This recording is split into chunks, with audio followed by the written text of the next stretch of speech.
The haunting of Glass House. Nobody knew for sure how the Glass House came to be. Even the Native Americans who have known the area like forever. At least, so it seemed.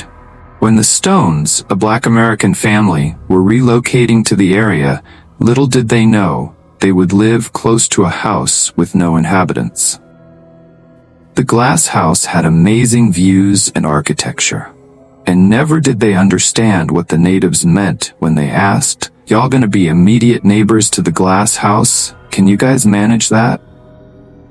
They had naively said, "We sure won't throw stones." The natives shook their heads and welcomed them into the neighborhood, wholeheartedly. Of course, the Glass House was made almost entirely of glass. Glass that looked flawless and without a scratch. Quite an expensive house. Even a blind man would agree. The Stones spent the whole morning of that November moving in their things. They were a family of 6, 2 boys and 2 girls. Happily, they packed into their new house and hoped to get along with their neighbors. The youngest of the Stones, Toby, was the first to notice some things peculiar about the Glass House the following day. He had stepped out to greet neighbors with his family when he noticed that a picture was ingrained into a side of the building, a wonderful stained glass portrait. Painted onto the glass, by its west side, was the picture of a melting clock and the sketch of a winged creature above the clock. Impulsively, without a modicum of thought, he began to walk towards the building. But he was stopped by his mother, who noticed on time and shouted at him. The young boy turned back and returned to stand with the rest of his family. Obviously, the Glass House was a beautiful house. In the stained glass flower pots were fine flowers that looked more fresh and alive than ever. In front of the house, just along the entrance, was the sculpture of a man carrying a big fish from whose mouth water dripped continuously into a wide rectangular basin. Toby, his eyes still set on the Glass House, noticed some oddly colored frogs darting around the fountain. He continued to stare, his mother now holding his hand as she conversed with their new neighbors. And suddenly, to Toby's shock, a very deadly snake appeared from nowhere and snatched a frog with its strong, elastic tongue. Toby shuddered and hugged her tightly. "What is it, Toby?" his mother casually asked. "Can't I just talk with a neighbor without you interrupting?" But Toby just clung to her and wouldn't let go. "All right, let me get you the cupcakes you requested a while ago," his mother said and excused herself. Mrs. Stone took the hand of the little boy and led him into their new house while the rest of the Stones talked and laughed outside. The next day being Thanksgiving, the whole family stayed home and treated themselves to assorted food and haute cuisine. They invited some friends and neighbors over and made sure everyone was comfortable and entertained. Meanwhile, while everyone was busy eating and talking and laughing, Toby, having eaten to his fill, found a cozy place to draw. He opened his drawing book and began to sketch seriously. He was sketching things as clear as his little mind made them. His siblings were busy skinning fried chicken and turkey and laughing.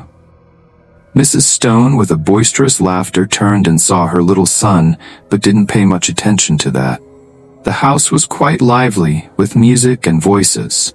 Everyone seemed happy, hosts and visitors alike. The little member of the family on his own kept himself busy with a drawing book. Nobody disturbed him, not until Mr. Stone, with bone in his mouth, turned and saw his little son laughing, pointing and talking to someone. The laughter suddenly left his mouth and the bone dropped to the table. He was suddenly shocked and stilled to his marrow. The aura of the room around him suddenly became eerie. He fixed his gaze on the boy, his eyes suddenly bloodshot. Meanwhile, every other person in the room continued to laugh and talk. The air around him became wavy as he watched his son. He could feel the wavy nature of the air turning his son into a zigzagging image like that viewed from above a water body, and the voices in the room became distorted. The boy continued to laugh and point at something he couldn't see. Who lives in that glass house? Mrs. Stone asked before everything became normal again. Mr. Stone blinked his eyes and regained consciousness from the paranormal activity. He picked the fallen bone and dropped it into a plate. He looked at his son again and saw the boy drawing happily. All things considered, I might want to say no one, Mr. Charms said. At any rate, know that I am mindful of. I heard the proprietors deserted it quite a while back. That is odd, such a fine house, Mrs. Stone said. Who would have no desire to reside in such a house? The proprietors, Mr. Charms answered astutely. The proprietors. There should be something that should be known, something that should be distinguished. Stone said, no one forsakes his home like that. What's more, the house ought to cost an incredible total. I concur, Mr. Charms said and hydrated. All we know is that peculiar events occur there, not all that serious and nothing less serious. Bizarre events? Mrs. Stone inquired. Indeed, everybody has a story to tell about the glass house, mine's strength be trifling. Mr. Charms said. Let us know yours, please, Mr. Stone asked. Indeed, it's simply a question of an excess of wind blowing there, when each and every other spot is still. Indeed, perhaps this is on the grounds that the house is somewhat downwind, as opposed to most houses here that are leeward. In any case, I believe that doesn't legitimize the sort of wind that blows there with whooshing sounds. Honey, are you certain we are protected here? Mrs. Stone asked her significant other. Wish we had a profound knowledge of this prior to pressing into the area. Indeed, it's too soon to stress. Mr. Stone said and went to check his little child out. He saw the kid was presently not in the front room. Kindly, excuse me, he said and stood up, cleaning his mouth with a serviette. I will be back. He left the lounge looking for his little child. The primary spot he checked was the room he imparted to his more established sibling. In any case, he wasn't there. He immediately raced to the room he imparted to his significant other. However, he wasn't there. He quickly looked at his sister's room. However, he additionally wasn't there. Confounded concerning where he could be, he strongly pushed the restroom entryway just to see him confronting the washroom reflect and snickering. He was playing surprise with himself. Yet Mr. Stone saw that each time he shut his eyes with his two hands, that the identical representation of him didn't do likewise. His eyes swell with frightfulness, and goosebumps rose all over him. He was completely stunned. He needed to call out to his child. However, the air around out of nowhere became wavy, and it appeared he was blockaded from connecting with the kid. There he stood attempting to sort out a method for connecting with him, as his legs felt weighty and steady. There he remained till somebody contacted him from behind and he heard, "Toby, what are you doing?" It was the voice of his better half. He moaned and turned. "Come here, Toby," he said. "You ought not be moving about erratically. Remain with everybody in the lounge room. Honey, accompany him." He strolled back to his seat in the lounge room and watched his significant other return with their little child. He guaranteed the kid sat close to him while they kept on partaking in their food and conversation. With a toothbrush close by, "I figure we ought to keep a nearby watch on our 9-year-old child. I assume I have been envisioning misshaped things in my mind. I simply have a few terrible sentiments. I personally have awful sentiments overall," his significant other said. "We should be exceptionally cautious till we understand what that glass house is about," Mr. Stone said, and continued to clean his teeth. "Sure," his significant other answered, and watched her better half for some time, prior to moving to the following washroom mirror to brush hers. Later in the day, when they got back from work, they sat together in the lounge room and stayed with one another. They talked about the day's worth of effort and how their days went. They guaranteed their youngsters were in the parlor with them, particularly Toby. The most seasoned of the youngsters, Celine, was in the middle of assisting her sister Priska with some homework. The most established kid was occupied with his computer games. The couple guaranteed their consideration was fixed on the little Toby. Trust nobody went near the glass house, Mrs. Stone said. The kids gestured. Did you go near the glass house, Toby? Mr. Stone inquired. No, Toby said and remained silent for some time. Then he raised his drawing book and added, Yet I saw this through our gallery tonight. His folks looked, and when they couldn't see the picture well from where they sat, they stood up and hurried to take a gander at the picture their child believed them should see. Mr. Stone took the drawing book and gazed at the picture decisively. His better half gazed as well. What is going on with this? Mr. Stone requested after very close to gazing. It is the picture of a long-haired young lady playing inside the house. What do you mean? Mrs. Stone stammered. I mean, I saw this, Toby said. Confound it, Mrs. Stone shouted and started to pace the family room. What is happening, Mother? Straight to the point, the most established kid inquired. Nothing. Remain back there, Mrs. Stone said. Nothing. Simply stay back there. Be that as it may, the kid quit playing his computer game and started to watch his folks and younger sibling. Gee, this is very unpleasant. So this implies there's a young lady in there, right? I don't have the foggiest idea. Have never seen that entryway open, nor have I at any point seen anyone go into or take off from that house. Toby said. It's a phantom, Mrs. Stone said. It is, honey, that. We really want to call the police. What do we tell the police? Mr. Stone said. It's too soon for that. We should contact neighbors first. We really want to hear from them first. They've been hanging around for a really long time, longer than us. For what reason isn't her face clear? Mr. Stone asked his little child. Since I never saw her face. Her face was covered by her hair, even as she moved and moved from one spot to another. We really want to figure out more about this glass house, Mrs. Stone said and held her better half's hand. We should call Charms or Maurice before it's evening. We really want more data about this glass house. Call them. Mr. Stone gave the moving book back to Toby and mishandled in his pocket for his cell phone. He went to his contacts and looked throughout the telephone number of Maurice. He continued to dial the number. Hi, Mr. Stone, the voice from the telephone said. What do I owe this call? Goodbye, Mr. Maurice. Please, it's pressing. Could you at any point approach my place? Okay, allow me to get done with this fruity dessert in the current style. I will accompany you in a matter of moments. Kindly do, Mr. Stone said. Okay, Mr. Maurice answered. Mr. Stone cut down the telephone from his ear. He's coming.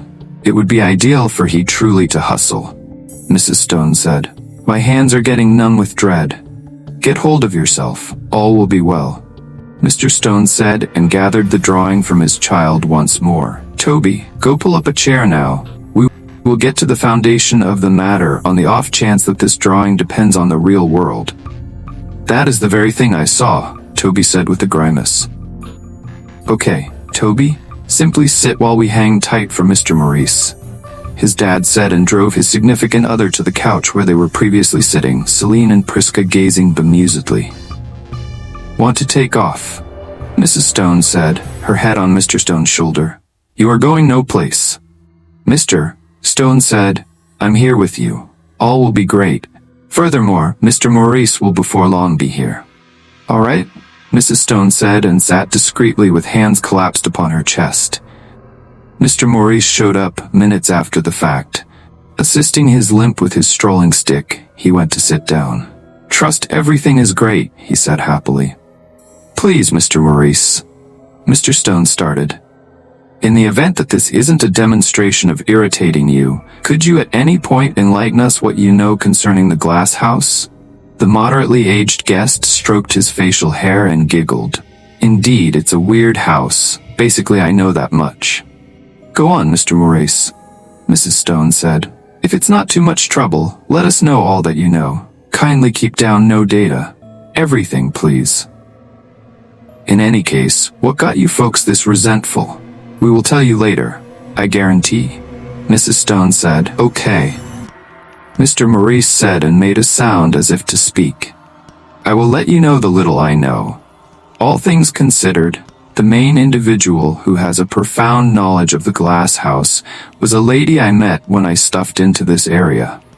I met her before she became extremely old and passed on 2 months prior. She said she filled in as a caretaker for the proprietors before she was unexpectedly informed that the house had been sold and that her administrations would at this point not be required. She said the proprietors had just a single kid and that it was the kid that she dealt with." "So, what's the orientation of the kid?" Mrs. Stone interfered. "Gracious, she said it was a beautiful young lady." "Great. Proceed," Mrs. Stone said and twisted forward. "Indeed, they ultimately stuffed out. In any case, before they stuffed out, the caretaker said she quit seeing the young lady for a really long time and needed to realize what has been going on with her. In any case, she said her folks guaranteed she became sick and was taken to the emergency clinic. She said she once accepted them until she staggered on a mass of hair in a bath that the family never utilized, and that there were blood stains inside the tub. She said she didn't actually have any idea what to accept, however that she felt the little kid was at that point dead from a specific situation, which her managers needed to keep from her. She further said she began seeing the young lady in her fantasies before she left to remain with a companion likewise around here. I believe that is all I know." "Very unpleasant subtleties," Mr. Stone said, and showed Mr. Maurice the drawing. "Investigate this. My child said this is precisely the exact thing he saw tonight." "So what's this?"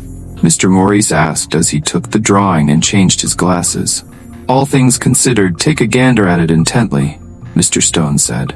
Mr. Maurice, squinting a little. "A young lady?"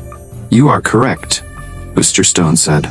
"You are correct. My child said he saw her moving and moving inside the glass house." "Ha ha," Mr. Maurice giggled. "That is inconceivable. No one lives there. That entryway has remained shut for a long time now. I don't have any idea why no one has purchased the house yet." "Mr. Maurice," Mrs. Stone started, "wouldn't you say that perhaps, quite possibly, that this is the dead young lady's apparition? Goodness, if it's not too much trouble, die the idea. Phantom? Gracious, kindly don't make me giggle," said Mr. Maurice. "Then at that point, how could this be made sense of?" Mrs. Stone inquired. "Also, my child can't be lying about this.